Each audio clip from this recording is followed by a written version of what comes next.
வணக்கம் ஃப்ரெண்ட்ஸ், நம்ம இன்றைக்கி என்ன பார்க்க போகிறோன்னு பார்த்தீங்கன்னாக்கா பப்பட் ஷோ, அதாவது பொம்மலாட்டம். குழந்தைங்களுக்கு ஈஸியான முறையில் கல்வியை கற்பிக்கும் முறையில் இது ஒரு சிறந்த முறைங்க. இந்த முறை மூலயமா குழந்தைங்களுடைய அட்டென்ஷன், கான்சன்ட்ரேஷன், மெமரி பவர், அதே மாதிரி ஐடென்டிஃபிகேஷன், இதெல்லாம் ஈஸியாக அந்த குழந்தைங்க புரிஞ்சுப்பாங்க, நல்லா வளர்த்துப்பாங்க, புரிதல் தன்மை நல்லா வளரும்.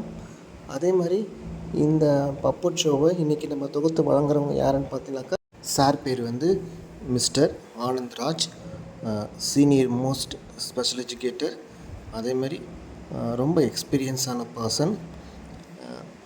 இந்த சிறப்பு குழந்தைகளுக்கோசம் சார் நிறைய புதுசாக எப்படிலாம் அந்த குழந்தைங்களுக்கு நம்ம பாடத்தை கற்பிக்கலாம், அது மாதிரி நிறைய ப்ராஜெக்ட் பண்ணியிருக்காங்க. அதில் ஒரு சின்ன ப்ராஜெக்ட் தான் நம்மளுக்கு பப்பட் ஷோ மூலயமா நமக்கு தொகுத்து வழங்குறாங்க. பாருங்கள். அதாவது சிறப்பு தேவையுடைய குழந்தையுடைய மாணவிகள் மற்றும் அனைத்து மாணவர்களும் உள்ளடங்கிய கல்வியில் பயிலும்போது அவர்களுக்கு லகுவாக புரியும் வகையில் நாம் சில பொம்மலாட்டம் செய்து காண்பிக்கும் போது தெளிவாக புரிகிறது. அதை நாம் இந்த காணொளியில் காண்போம். 36வது பக்கம் 4வது புத்தகத்தில், தமிழ் புத்தகத்தில் உள்ள முயல் அரசன் என்கின்ற ஒரு பாடத்தை நாம் இப்பொழுது பார்ப்போம்.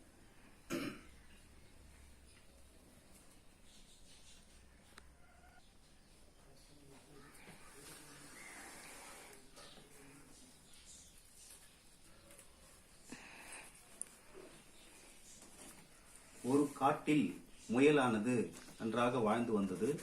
அது அந்த பக்கத்தில் இருக்கக்கூடிய தோட்டத்தில் இருக்கக்கூடிய விளையக்கூடிய கேரட்டுகளை நன்றாக சாப்பிட்டு விட்டு நன்றாக உறக்கம் எடுத்து அருமையாக வாழ்ந்து வந்து கொண்டிருந்தது.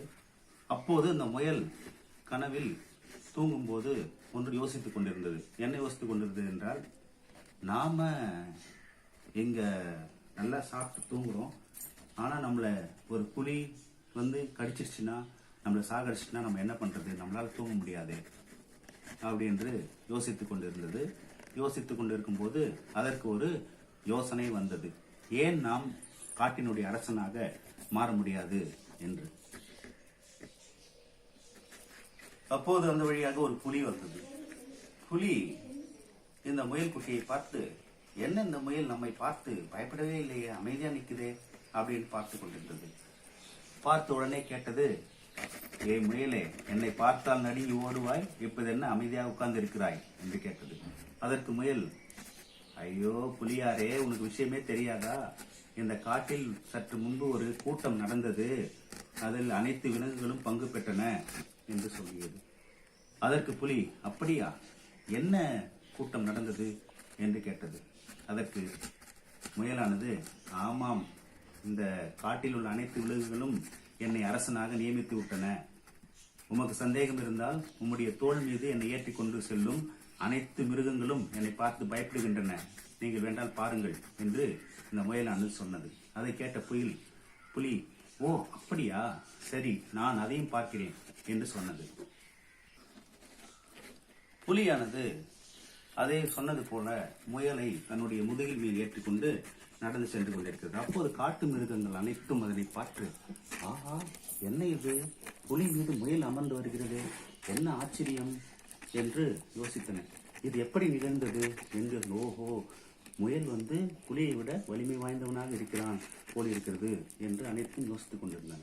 அப்போது முயலானது, ஆஹா, நம்மை பார்த்து பயப்படவில்லை, ஆனால் புலியை பார்த்து அனைவரும் பயப்படுகிறார்கள் என்று யோசித்துக் கொண்டு சந்தோஷமாக சென்றது. புலியும் மெதுவாக நகர்ந்து அந்த மிருகங்கள் கண்டையில் சென்றது.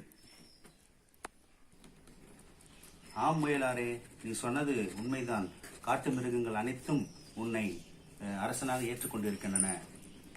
பார்த்தீர்களா, நான் கூறியது எவ்வளவு உண்மை, நீரும் இதை ஏற்றுக்கொள்கிறீரா?